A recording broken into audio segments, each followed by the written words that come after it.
Good evening, everybody. Welcome aboard. Uh, we are sharing screens. We're doing well. Good things are happening. And it is a very exciting week. Just highlight, spotlight it's called. Yeah, we're winning. Okay, we go there. Intimate. Let this person in. Okay. It's another wonderful week, and it is a very wonderful week as such, because it is the week of Purim. A lot to talk about. And also, I'm sure everyone is very busy. You're not getting ready for Purim, you're probably getting ready for Pesach. And if you're not getting for Purim or Pesach, you're doing well. We should always be celebrating. Let's talk a little bit about what's going on the calendar, because as we said, Purim's coming. And then we'll talk about what's going on in the Parsha as a quick summary. But today we also have, besides for Parsha, we're going to focus the class, the Sikha, is mainly about Purim. So we're going to do a Purim Sikha. Not that we need an excuse to talk about Purim, but it's also always exciting when we have a little bit extra understanding of the celebrations that come about, because it makes it that much more meaningful when that happens. So we're going to start off with what's going on the calendar, or what we have on the calendar this week. Yeah. You're getting an echo. How's that? Okay, that's much better. No more echoes. We're getting into this week's Parsha. This is calendar, and we start off with today. Today, Monday, the 9th day of the month of Adar. Sorry, yesterday. Today was Yod. So yesterday, the 9th of Adar was yesterday. Sunday was the day the previous Rebbe, the Frierdiker Rebbe, made it safely to the shores of America.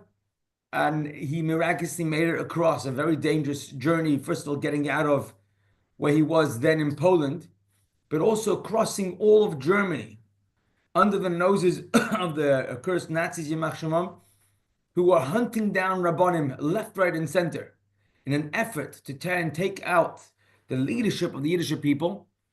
And unfortunately, they were extremely successful in what they were doing. They were very organized. And during that very difficult period, the American Yidden, especially the Chassidim, had lobbied enormous American pressure.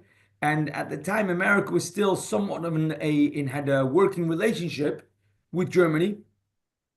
And they managed to have the head of the intelligence and the secret services of America reach out to the head of the secret services in Germany, who at the time was not yet 100% bought in. It was actually, these people were against the SS, and they had them set up a task force to track down where the Frierdiker Rebbe was at the time in Germany and transport him to across the whole way where he would be able to get to Latvia. And because the Frierdiker Rebbe had Latvian citizenship, he would be able to make it free from there and eventually make it out to cross through. It would be Gothenburg is in Sweden, and from there he would be able to travel across to come to the United States of America to safety. It was an enormous mission. It was miraculous in many, many ways.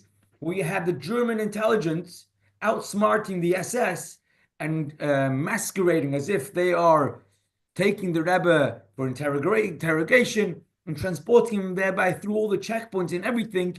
And many times it was literally touch and go.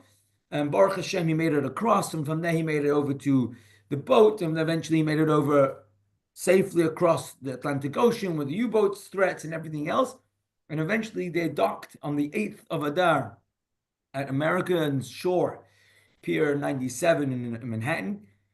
But because it was past 4 p.m., the law was that they would not be allowed to disembark until the following day, which makes Tes Adar, the 9th of Adar, which was yesterday, becoming the day where the Frierdiker Rebbe family came back to America for a second time. And at this time, he was there to stay, and he established the central nerve center of Chabad outreach and Chabad network in general in the United States of America, which fascinatingly was becoming bigger and bigger, the center of the majority of the Yiddish people, not only in numbers, but also in infrastructure.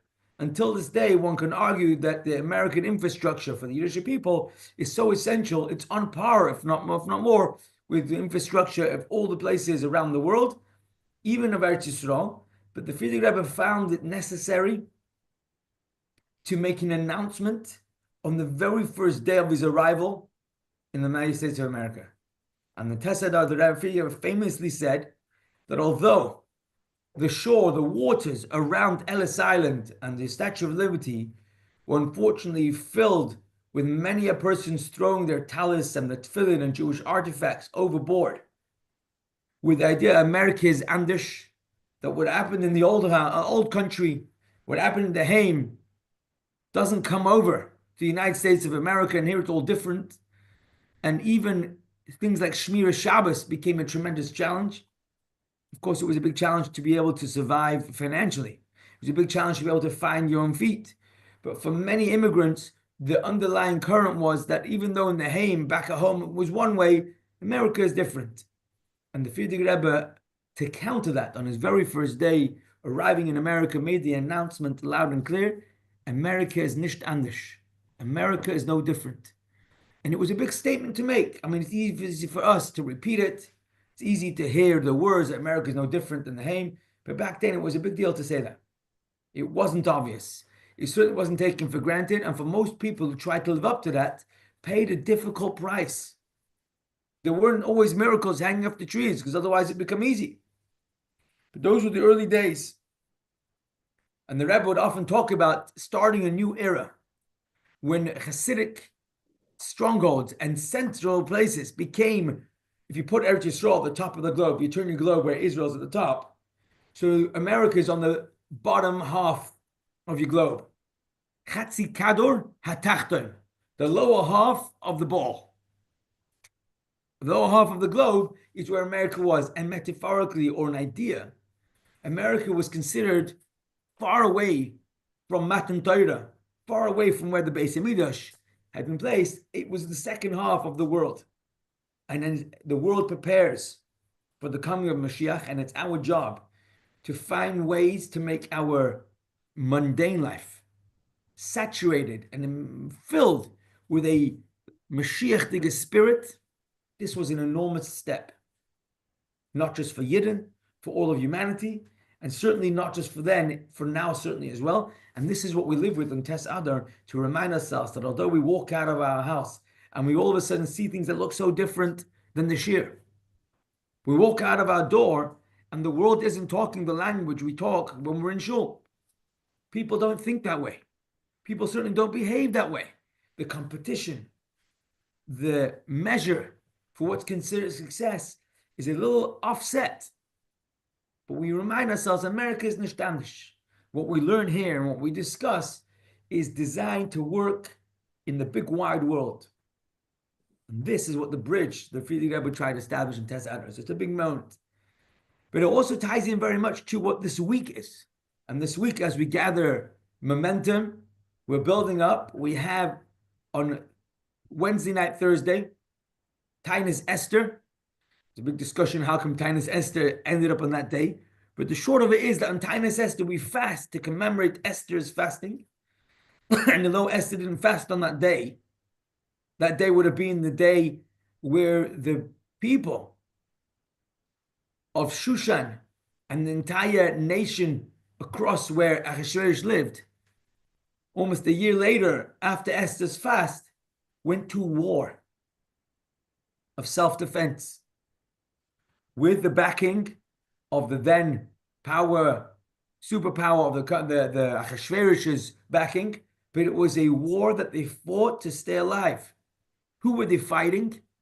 Local people, next door neighbors, people who had been outspoken anti-Semites and had planned to chas v'shalom, to heaven forfend, create the first and worst final solution in history. And in Baruch Hashem, they were given the green light to the self-defense. And that was the 13th day of Adar. There's some commentaries that explain that since everybody had to defend themselves, so everybody was at war. The rule is that soldiers do not fast during battle. So who was Jewish but not at war? Esther, because she was safe in the palace gates. So therefore she would have been the only one who would be fasting on the day of war to pray for the success of the war. And perhaps that's one of the reasons why it's called the Fast of Esther. But it certainly also commemorates when Esther tells Mordechai, long before the story of the war of saving the Jewish people. We'll do that soon, but it was Pesach time. It was actually Seder night, where she said to Mordechai, I will risk my life to go into Achashverosh and beg for the safety of the Jewish people. I will beg that Haman should not be allowed to continue his evil path.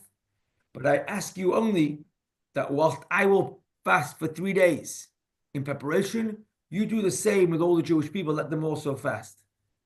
And of course, Mordechai and the people followed, and it became a big fasting day. But that's the fast of Esther. That will be Wednesday night, Thursday.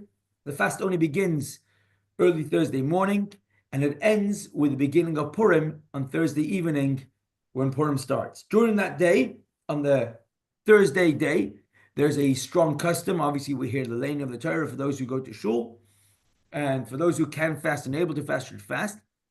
There's a custom to give the Machatzis HaShekel commemoration. What's Machatzis HaShekel? In the times of the Beis HaMikdash, already in the times of the Mishkan, everybody, every family would give their contribution towards the daily offerings. And what was unique about their contribution, that it was a fixed fee. And it made no difference how old or young, how wealthy or poor one was. Everybody gave. It was the man of the family who was responsible to give a half a shekel every year. And the half a shekel, there was rules about what coins would be used and how it would work, and the collections, and there was reminders in advance.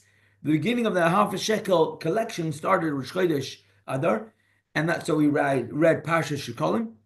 But on the day before Purim, we give ourselves an extra reminder, an extra merit by giving tzedakah, and ideally we give 3 half coin pieces to charity. So in this country, it might be 3 50-pence pieces to give it to a tzedakah of a good cause.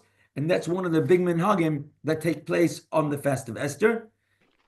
And that evening, we break the fast with reading the Megillah, the full story, the way Esther, the queen of Persia, who became one of the prophetesses, I should say, and her book and her writings were included in the 24 books of Tanakh. There are many books that record Jewish history that didn't make it into Tanakh.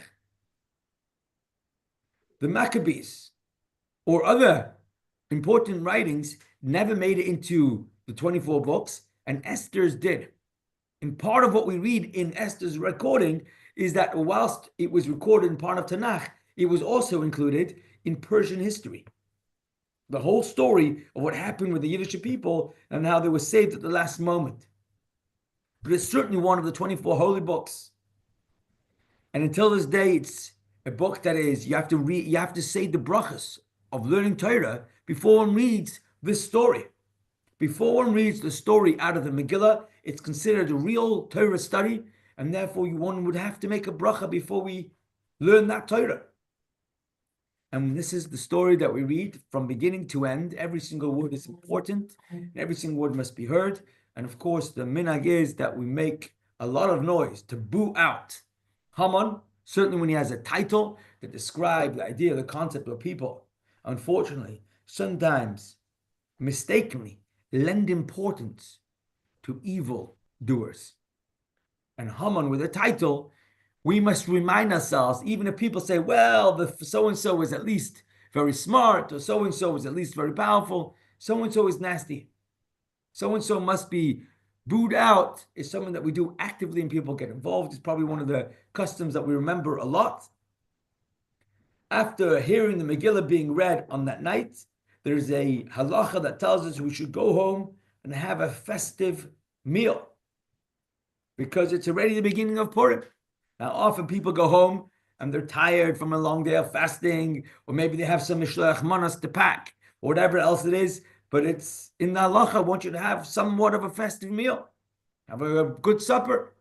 And then the next morning, we have 4 mitzvahs to fulfill on the Friday of Purim, and that is that we have the mitzvah of hearing the Megillah a second time. We have the mitzvah of giving gifts to friends. This is not charity. This is about laharbis reyos, or to help people celebrate, and that is to give to friends, acquaintances, gifts of food that should be ready to be eaten, that could be used at their Purim Suda. It should be food that is going to enhance their Purim. And this food gift should have at least 2 items in it and should be given to a friend, not because they're in need, but because we would like to strengthen our friendships. And ideally also mishloach manos, it could be sent through an agent. So instead of delivering it to one's friend's hands, you include a third party to be able to bring it to the recipient Elaine. That's 2 mitzvahs, Megillah and Mishloach Manos. There's also the mitzvah of Matanas Le'avyonim, and this is specifically to the poor people, not so much to organizations, unless it's an organization that provides money to the poor. And this is a mitzvah of helping those who cannot afford to be enhance their Purim so that they may also celebrate and not miss out on their Purim celebrations. Ideally, it should be given on the day of Purim, but more importantly, it should be received on the day of Purim so that the people could use it on that day. If in a time of need and you can't reach to be able to be given out on that day, one could designate and set it aside, especially nowadays where a lot of people use credit, either credit card or credit in stores, and that money will actually pay towards someone's Purim, even if it has to be delivered later after Purim is over. It's also better than not giving at all. Should be set aside to one side and delivered at its earliest possible day. And then, of course, the fourth mitzvah. Fourth mitzvah is to make sure to have a festive meal. Make sure to have a festive meal. And one could say, well, I'm not hungry. I've had something to eat. I've had a bite. And the halacha tells us no. We must sit down and have a festive meal. Das ist deine? Okay. And this is the festive meal that one must have. And this year it gets a little bit more complicated just because the festive meal is on Friday.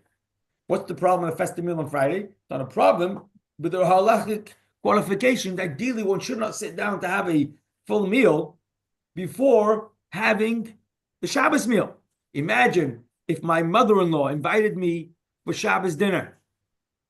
And before I go for dinner, I decide I'm too hungry to wait. So I'm going to have a big snack. And if my wife walks in and sees me eating before going to her parents, she might get upset. What's this? You're going to eat before dinner? Imagine you show up at my mother's house. You got no room left in your stomach. And I say, nah, I'll have room. Don't worry, I'll eat it twice. But she knows and I know that I don't have the same appetite. It's almost disrespectful to eat before eating. So if we have to have a Shabbos dinner, how am I going to sit down and have a Purim dinner and then show up in Shabbos and not be hungry for Shabbos dinner? And the halacha is that therefore we should ideally eat our Purim meal before midday. If not before midday, at least before Plaga Mincha, which roughly works out about 5-ish. But really ideally before midday. There is some way to be able to make it an extended Purim/Shabbos meal. That would mean that we start our Purim meal earlier, and the Purim meal goes on and drags into Shabbos, and then it gets a little tricky, but there's a way to make it work. The Kiddush is made without a bracha on the wine, and the Hamoitzi, the Lechem Mishnah, is done without the bracha on the Hamoitzi. It's a little tricky, but it can be done. You cover the chalas, you start a new start, you light your candles, you keep going. The short of it is that we make sure to celebrate Purim, and we make sure that it doesn't ruin our Shabbos. Okay, that's a little background of Thursday. We did Thursday, Friday. And then Shabbos and Sunday is Shusha and Purim. This year it's Purim Meshulash. We'll just throw in a few more fun facts. If you happen to know somebody who lives in Yerushalayim, or you might be there this year, you will be happy to know there are 3 days of Purim this year. Why the 3 days of Purim? They usually do Purim one day after us. This year, because the one day after us works out to be Shabbos, they will do Megillah reading on the same day as us on Friday, which is usually a day earlier than they would usually. They also give gifts to the poor, their charity, a day earlier than they would usually on the Friday. On Shabbos, they will say Yalav Yavoy, they will say Va'al Anisim, and they will say Hallel, not Hallel, they don't say Hallel, but they will say the Purim add-ons in benching and in davening.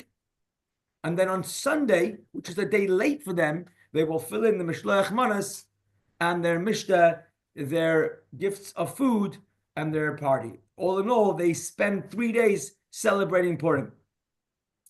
Okay, that's a little summary of what's going on the calendar. And now we have just a few minutes to summarize what's going on in the Parsha. It's Parshas Kisisa. The challenge is that Kisisa is not such a short Parsha to summarize. Last week we learned, and the week before we learned about the instruction of building the house for Hashem. We also learned about the instruction of making the uniform and inaugurating the Kohanim into the Beis Hamikdash. In this week's Parsha, we read a mix of a few things. First, we read a head count of the Yiddish people. We also read some more of the instructions of what to make in the Mishkan. But also, we have inside this week's Parsha the sad and unpleasant story of the golden calf. And if you remember, we've spoken a few times how the story of the golden calf is sprinkled throughout a number of parashas, and one has to piece them together to get a good understanding of what exactly took place. We remember that Hashem gave us the Aseres Adibros in Parshas Yisro. We heard the Ten Commandments. In Parshas Mishpatim, we read that Moshe Rabbeinu asked the Yiddish people if we would accept Hashem's instruction. We said Nasa v'nishma, and after hearing the Aseres Adibros from Hashem, Moshe Rabbeinu goes up the mountain for 40 days and 40 nights. In this week's Sedra, we read what happens at the end of those 40 days and 40 nights, where the Yiddish people counted a day short, and unfortunately, the Erev Rav, the people who were the instigators amongst Klal Yisrael, managed to egg on all the people to say, look, Moshe's not here. Must be he's lost. It's already been 40 days and 40 nights. They hadn't heard from Moshe for 40 days, which was a long stretch, considering Moshe Rabbeinu had been around the whole time with them. And now Moshe's on the left them alone. Plus, he's not come back by the time they thought it was his deadline. And unfortunately, the murmurs became into shouts. Before you know it, they were talking about making a communal idol. And they ganged up on Hor and Aharon, who were the stand-in leaders.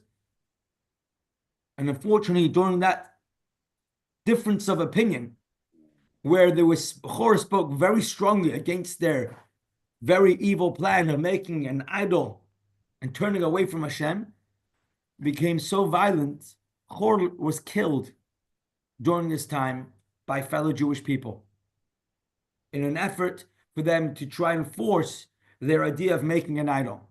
It was then that Aaron realized that these people were so heated up and passionate about this terrible plan. The only way to save them from worse was to him to play devil's advocate, which he did very carefully. And unfortunately, it still didn't help. Eventually, by that night, there was a golden calf that came out of the fire with Micha's little petek. And by the next morning, they were already building an altar. By the time Moshe Rabbeinu comes down the mountain, after being told by Hashem, go down quickly because the people are already dancing around the golden calf, this is exactly what Moshe Rabbeinu saw. And that's when he smashes the luchos. Not only does he smash the luchos, he takes the golden calf, he grinds it up, mixes it into water, and uses it as almost like a miraculous test to see whoever was questionable, whether they had been a part of this terrible plan, would die just from drinking this mixture. All in all, some people were put to death by the sword, and others lost their life in a plague, and others passed away from Moshe Rabbeinu's miraculous drink. And then Moshe Rabbeinu goes on a whole mission trying to find forgiveness on behalf of the Jewish people from Hashem, and for that he went up the mountain another 40 days and 40 nights.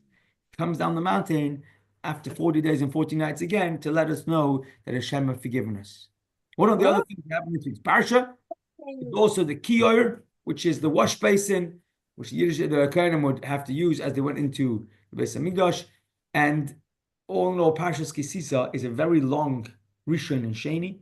And one of the reasons why those two portions of the Parsha are very long is because we prefer that the reading about the sad story the story we're not proud of the golden calf, we prefer it should be read in the second Aliyah. Why in the second Aliyah? Include it all in Shevet Levi's call-up. Because Shevet Levi were the ones who had no part in the whole story of the golden calf, therefore it's not as offensive for someone of that tribe. First Aliyah goes to a Kohen, the second to a Levi. It's not as offensive if they have that call-up, and therefore we try and push so much of the Parsha into the first two Aliyahs. That's why today at the very long Chitas, because it includes the entire story of the golden calf. Okay, we now have done a summary of Parshas Kisisa, and we've done more or less a summary of Purim. The Sicha we're about to start on is a Purim Sicha, and now although a lot of Purim Sichas include things that are, a lot of Purim Divrei Torah include things that are light and maybe a jest, this Sicha carries in it a very important lesson for us to learn from Purim.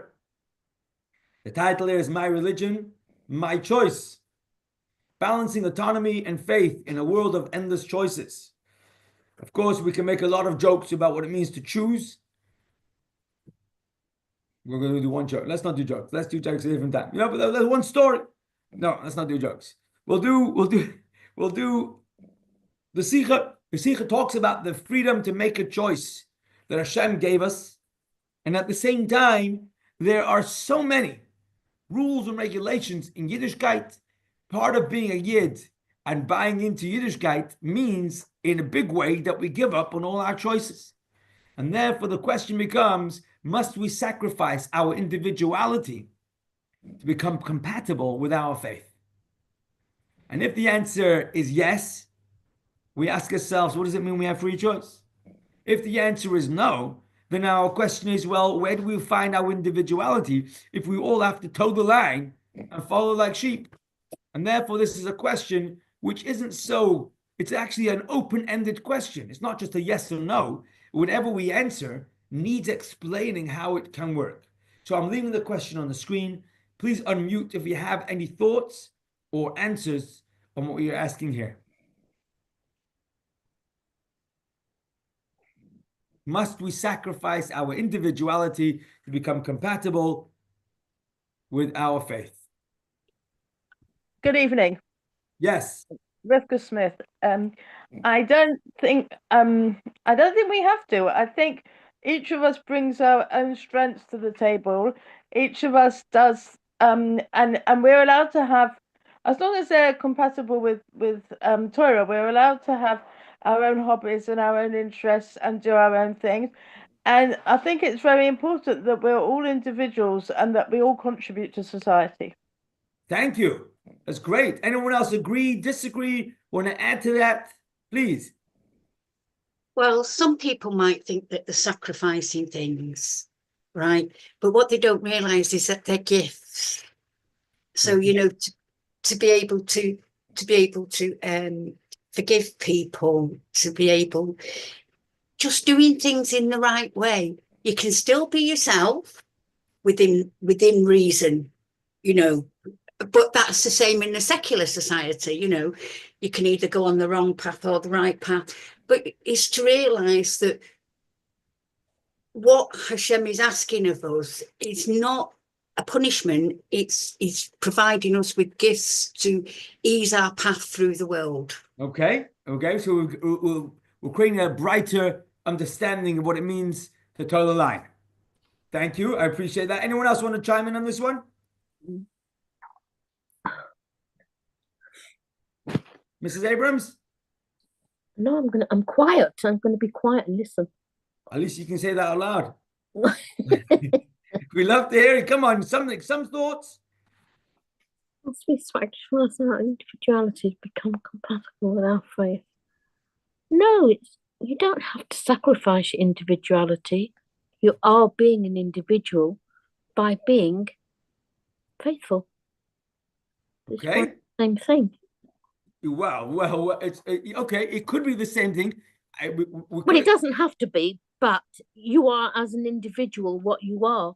And if you are as an individual, somebody who has faith and lives by that, then you aren't sacrificing anything, are you? Because that's how you want to be. Okay, so if we choose to follow, then we haven't sacrificed anything. correct. Good, good. Okay. Let's learn that actually, this is exactly what we're talking about.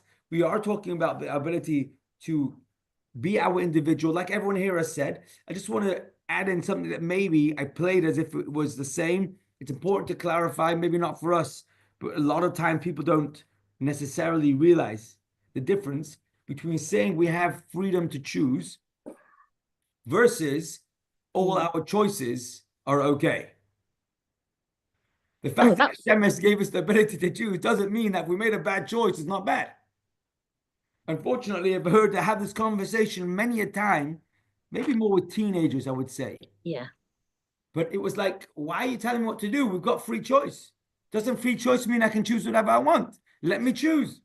And of course, the answer is we are able to choose, doesn't mean we can or are allowed to choose.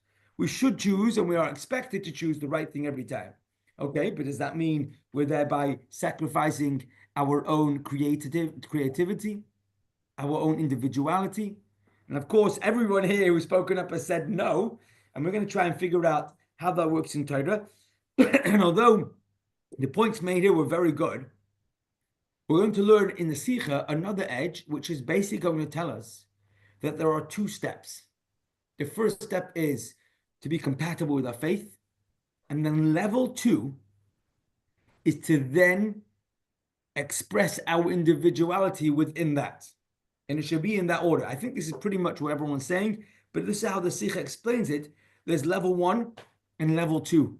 And although usually we would think that we start off being our own self, and eventually we upgrade to becoming faithful and compatible, the Sikha wants to argue it's the other way around. When we are compatible and faithful, and putting my own individuality to one side, that's just level 1. And level 2, when we mature and grow up from that, we go up a notch, we level up, that's when we are able to be within our compatibility and faithfulness. We then find our individuality and express that with the creativity that only we can bring to the table, each to our own. But this is all learned from the Purim story. The Purim story. And remember, we said the Purim story is very relevant to our life because in the Purim story, this is the original story of anti-Semitism. Of anti-Semitism in its largest and most atrocious form, expressing itself in its most evil way. And the Yiddish response was to be more Jewish. And it was so successful. Be more Jewish, be openly Jewish, be proud Jewish. The answer to anti-Semitism is to be more Jewish. Don't hide it. Don't try and blend in. Don't try and bend down. Actually, that's only going to make it worse. The only answer, the most successful answer to anti-Semitism is to be more Jewish.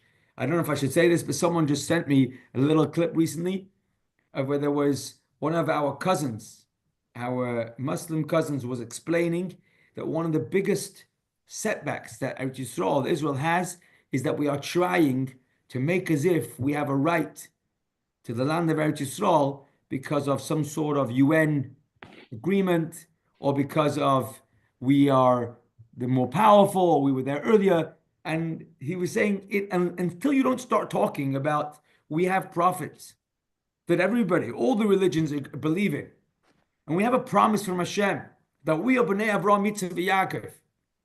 And the land of Eretz Yisrael is the reason why it's ours because Hashem gave it to us. You're not talking the language. Not only talking the language, everything we say makes them want to try harder to take it away until we will not say that it's something that they can relate to. They can relate to the idea that the Habish is in charge. Anyhow, I digress. The idea that we can find ways to be more Jewish and at the same time be us is a big part of the answer to anti-Semitism, but that's not really what we're looking for. We're looking for how it's going to be an answer to our own self-fulfillment, how it's going to allow us to be the most actualized self we could be, the most successful, fulfilled self we can be, which is a key to being happy, a key to being human, certainly a key to being Hashem's child. And this is what we want to find, the balance between these two. So it starts off from the beginning of the Megillah. Interestingly, the Megillah story really begins at the 3rd chapter. where Haman rises to power. We could argue that we want to understand that Esther was already the queen, so you can explain chapter 2 of the Megillah. But the Megillah obviously doesn't start at chapter 2. It starts at chapter 1.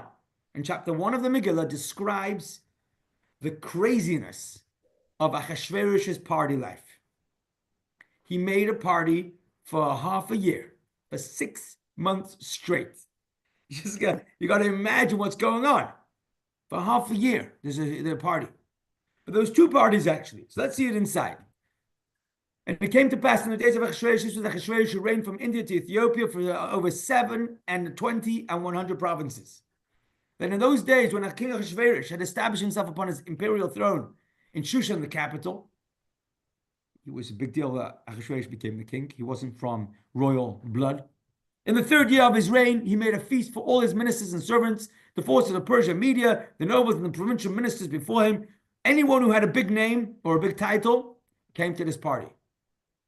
These are all ministers, servants, provinces of Persia and Media. Everybody around the whole place is invited to his royal party.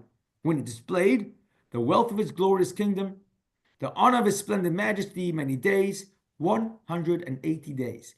So all the ministers and servants, forces of Persia, the nobles and the provincial ministers are partying for half a year straight. And the concept, the point of this party is to display the wealth of his glorious kingdom. Ahasuerus threw a party to impress the greatest of the great. And he did very well. And after a half a year of partying, when these days were complete, the king made a second feast, a different feast. This feast wasn't for all the nobles of around his entire kingdom of 127 provinces. This was a feast for all the people in his capital. Rank and file. All the people present in Shushan, the capital, for great and small alike. And this was 7 days. 7 days of the party, and with probably a lot of people. Whoever lived in Shushan was invited on the grounds of the royal palace garden. There were drapes of white, of fine cotton, and blue embroidered with cords of fine linen, royal purple, silver rods and marble pillars, couches of gold and silver upon a pavement of alabaster, whatever that is, marble pearl, and black iron. And he served drinks in vessels of gold, vessels of all different types, and the royal wine was in abundance to fit the king's power. The drinking followed the rule, no coercion. The king had established that all his house's officers should do as each man desired. By the way, this verse 8, this pasuk 8, is going to be the point of the entire Sikha. We're going to delve into this pasuk. I'm just going to read it one more time because, as we said, this is going to be the main crux of the Sikha. The drinking of this secondary party of 7 days for all the rank and file followed the rule of no coercion. Ein oines. For the king had established that all of his house's officers should do as each man desired. Whatever the guest wanted, that's what the officers were designed to do. Okay? We have some more verses. At that time, also Vashti, the queen, made a feast for the women in the royal palace that belonged to the king Ahasuerus. On the 7th day, so this is a 7-day party, and at the peak of the party, at the most wild day, after 7 days of partying, when the king's heart was merry with wine, he commanded 7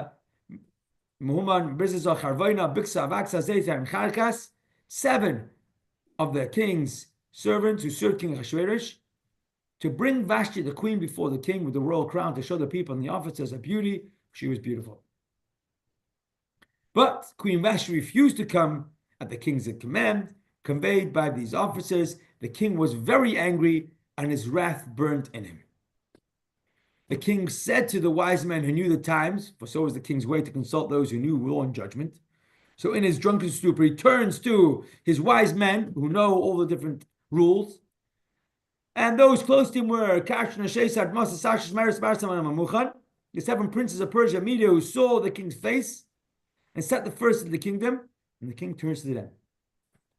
According to the law, what shall we do to Queen Vashti, since she has not done the bidding of the king? King Ahasuerus conveyed to these office. And Memuchan answers before the king and the princes, not against the king alone has Vashti the queen sinned, but also against all the princes and all the people in the provinces of the king Ahasuerus. For the queen's deed will be known to all women and will cause them to view their husbands with contempt, saying, King Ahasuerus is commanded to bring Queen Vashti before him, and she did not come. And just like she disobeyed her husband and then the king, everyone else will likewise follow suit. And therefore, he goes on to say that she deserves to be put to death. All of this is part of chapter 1 of the Megillah, the book of Esther. Now, as you can see, we haven't yet touched on Esther. It does give us a little background as to why Esther became the queen, because Vashti was killed at this party. And that's why the king needed a new queen, and that's how we found Esther. But it's quite a long-winded introduction to the story, because we could go earlier and earlier and earlier. For some reason, this became part of the holy book of Esther. And what we want to talk about is the first question is, why does the Megillah tell us that Achashverosh, the ruthless monarch who was absolute disregard for anyone, was all of a sudden unsure about how to respond to an absolute disobedience of Vashti? Achashverosh was not known to be kind, and he had people killed left, right, and center. He tells Vashti an instruction. She turns around to him and says no. If you say no to a king, you got to expect that there's going to be a very serious consequence. Well, why was he unsure and needed to seek advice about what to do? And more importantly, what's the Megillah telling us about that he had to ask for advice? It goes a step further. Here's the example of, we see how ruthless Achashverosh was, because when Esther was told to go in to visit King Achashverosh uninvited, she says to Mordechai, this is the guy you don't mess with. He's ruthless. And therefore we're asking, why did he seek advice? What makes it even more interesting is that Memuchan's answer is also very strange. He's not sure whether he should have Vashti put to death, even though she disobeyed openly. But Memuchan says, yes, she should be put to death. On what basis? Achashverosh's advice justifies Vashti's execution on the basis that wives will disobey their husbands. And of course, the glaring question is, was a common husband's honor worth more than the king's, and therefore justified further what the king's dishonor was not enough to cause it to have the death penalty? And in their warped mind, the advisors are going to suggest that the commoner's honor is more important? What was he thinking? And how come he wasn't scared to suggest something that could easily be seen as disrespecting the king's honor and making the commoner's honor even more? Says the Ibn Attar, the Rishon LeZion, Ibn Ezra. It's hard to understand why he said not against the king alone at Vashti, but also against this is self-conscious rebellion against the king. That the king is considered the ministers more important than the monarch. And of course, if we're doing Rashi, we want to understand what Rashi does and doesn't explain. Haven't seen Rashi, doesn't explain this whatsoever. Okay. In order to explain this, we're going to go a little earlier in the Megillah and focus on that verse. Remember the verse 8 that we said that there was drink to be had as much as you wanted, but the rule was no coercion. Instead, Achashverosh instructed all his house's officers to do what each person and each guest would like. Here, Rashi makes an interesting comment. He mentions over all the officials of the feast, the chief of the bakers, the chief of the butchers, and the chief of the cupbearers. Rashi's telling us that it wasn't just a rule about how the drinks were served. It was a rule for how the entire party was going to be run.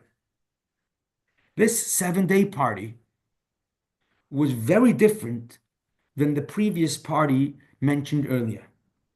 I don't know if you remember, but we said that the first party was designed to impress the enormous wealth and power of King Achashverosh, and therefore he collected all the noble and important people of across the entire kingdom, all his provinces, and just showed and demonstrated how powerful he was.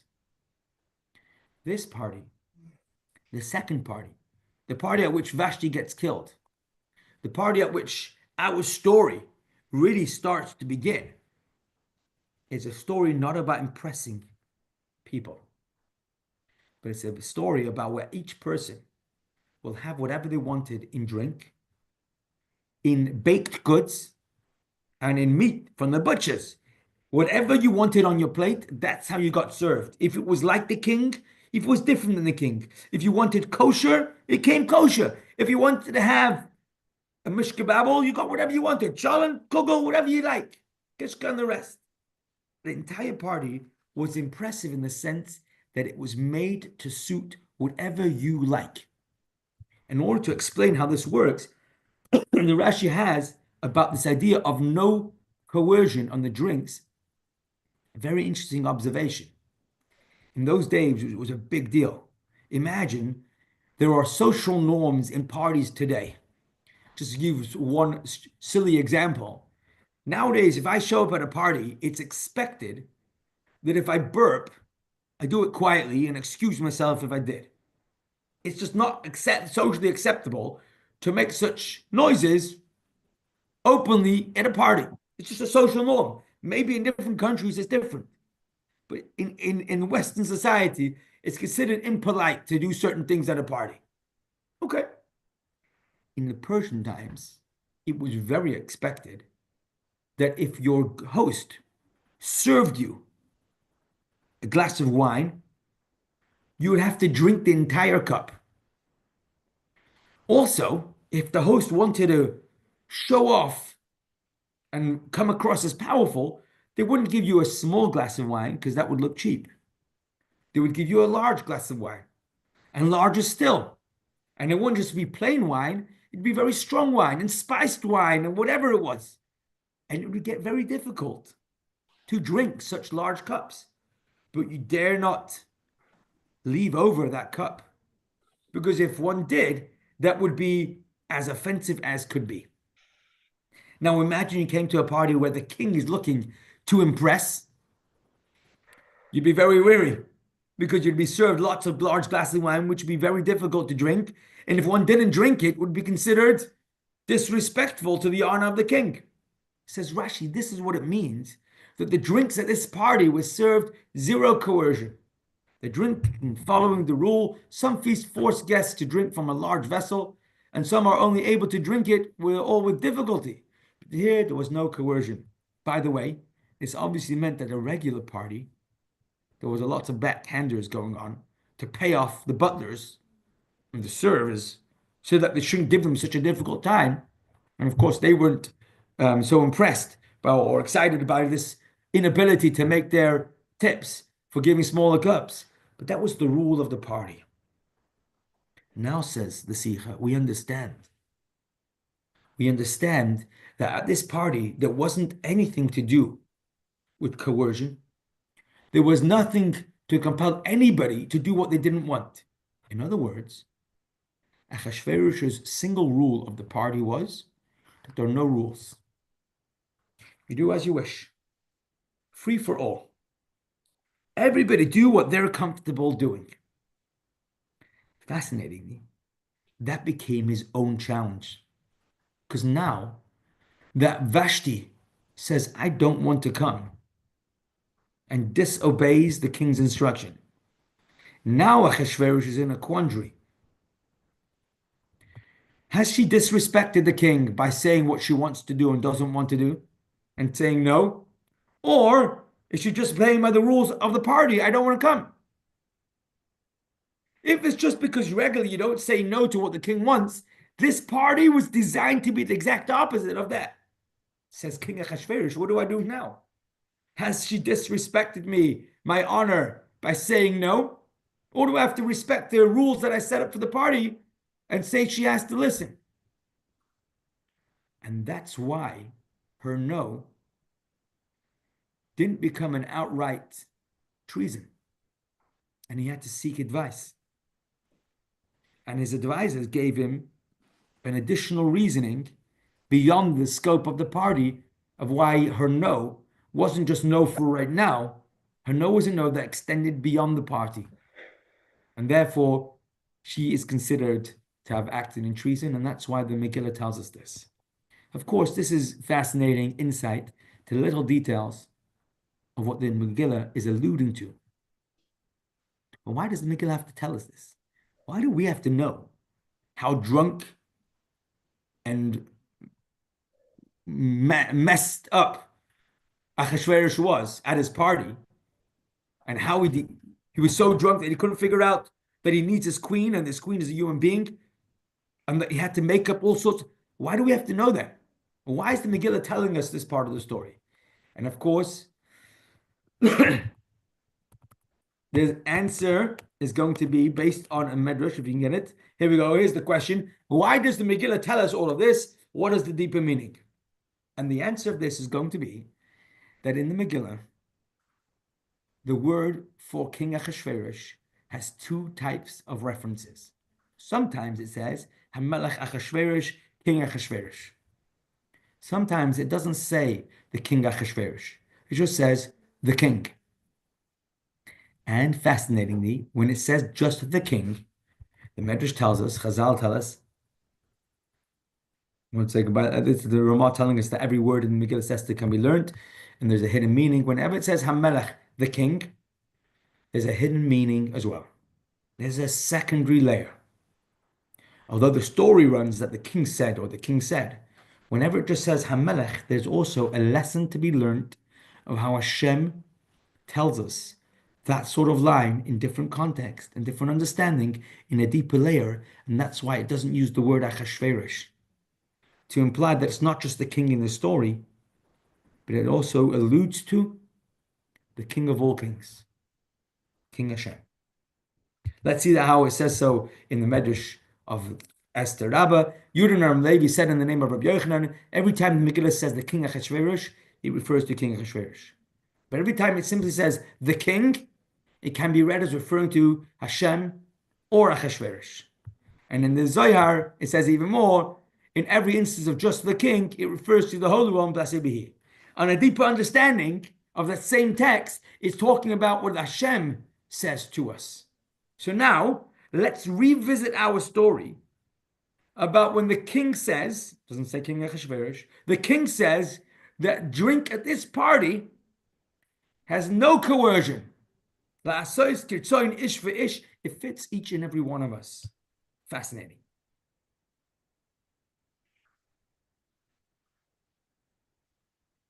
Why would Hashem let us have whatever we want to drink? And why would Hashem want us to weigh in on how we feel about things? If we go back to the question we started our class with today, we said, isn't there an idea of buying in and being compatible with our faith? Where does our choice come in? What does it mean that Hashem wants us to drink as we wish and to eat the part of the parties that we want? And here is the answer. It started us off with this, another medrash. I know we're getting a little Talmudic here, with one medrash following the next, but this is interesting. The halachas gedolos and the laws of Megillah says the following: greater is the day of Purim than the day the Torah was given. What was the day that Torah was given? It's part to do with what our Parshah was. The overwhelming divine revelation at the giving of the Torah compelled the Jews to accept Hashem's Torah.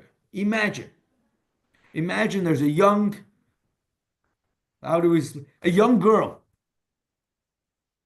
who is being courted by and is taken out by a charming, very successful young man.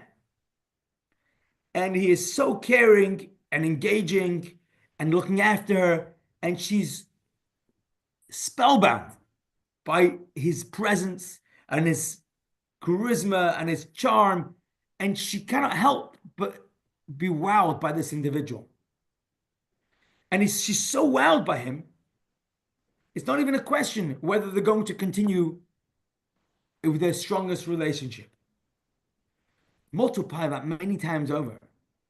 But Hashem embracing us, bringing us out of slavery of Egypt, bringing us to Matan Torah, and allowing us to experience His presence of Matan Torah. What is it like for a human being to feel in your bones, in your heart, to palpably, to feel the closeness to Hashem. Is there any chance we're going to say to Hashem, no, sorry, we don't want to accept the Torah? We're almost forced to accept the Torah just because we've been so exposed to its wonder and its greatness and its warmth. And that was Matan Torah. And the day of Matan Torah, it's like we almost didn't choose because there was no other choice. It was so compelling. It was so forceful. There was no other way. If anyone would experience such closeness of Hashem at Matan Torah, there wouldn't even be a choice. Says the Halachas Gedolos, that was the story of Matan Torah. But at the time of Purim, the Yiddish people had a very different setup. If anything, Hashem's presence was so hidden. To be Jewish at the time would look like to be part of the losing party. To be Jewish at the time, there was nothing glitzy and enticing about being Jewish. The only reason to be Jewish at the time is because we desperately wanted to hold on to our Yiddishkeit, come what may. It was one of the hardest times in history to be a Yid. The exact opposite of what it was like at the time of the giving of the Torah. Says the Chazal tells Hashem orchestrated the Purim story because he wanted the Jewish people to have a chance to choose their commitment to Yiddishkeit freely, no coercion. Even if the coercion wasn't a gun, the coercion was enormous amounts of experiencing love and closeness and holiness and godliness of Matan Torah is still a level of coercion. Says Hashem at the Purim story, at this party, there's no coercion. Nothing's going to force you, my children, Hashem's children, the people, us, the Yidden, to have to buy in. And the Purim story is when we did exactly that. We chose to connect to Hashem at a level of the deepest connection because we realized that everything one could get through being successful without Yiddishkeit, chas v'shalom, isn't success in the slightest. And this is the Purim story. And of course, the message from all this, there we go. Therefore, they called these days Purim after the Purim on the account of this letter's word. They'd seen what had happened to them. It says, verse 27, the Jews established and accepted upon themselves and upon the Arpins and upon all who joined them, that they would not cease to observe these 2 days as written in their appointed time every year. The Yiddish people then accepted upon ourselves this acceptance. Says the Gemara, where's it gone? The Jews accepted the Torah at Matan Torah was the first time, and they re-accepted the Torah at the Purim story. Why did we have to re-accept the Torah? Because we re-accepted the Torah this time, level 2. What's level 2? When a person has enough connection to Hashem that we are told there's nothing compelling. It's your choice. Choice means that it's not you're going to choose £1,000,000 over £1. That's a bit too compelling. Choose what's right just because it's right. With no ulterior motive, this is the Purim story. Choosing to be a Yid in the face of anti-Semitism, just because it's the right thing to do, this is exactly where it's at. And now we understand that when the Pasuk tells us that I've placed before you life and good versus death and evil, and I, Hashem, say to you, you have free choice. You have free choice. I command you this day to love Hashem, to walk in His ways, to keep His commands, His statutes, and His ordinances, that you may live and multiply, and Hashem, your God, may bless you in the land you go to possess. But the choice is ours. Hashem asks us to make the right choice. But we have the ability to make that choice. So to summarize, from the Purim story we read in chapter 1, we discover many different insights. This particular pasuk tells us that the king, who could mean Achashverosh, but also means Hashem, at the party of Purim tells us there's no coercion, not coercion that's going to force us to be Jewish, and not coercion that's going to make it enticing to be Jewish. Instead, living up to our Yiddishkeit is because we understand that doing the right thing is right, even if it isn't glorious at the face of it.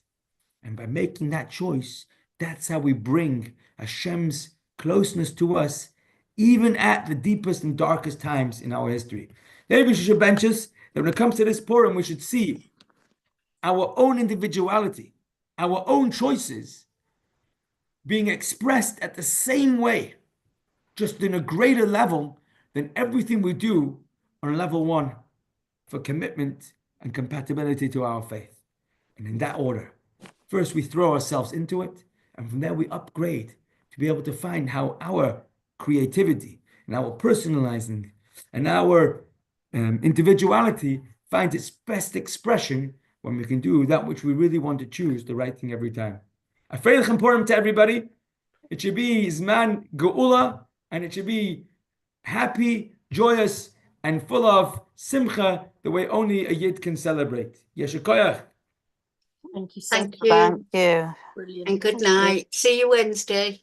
Yes, I'll be in my lesson 6.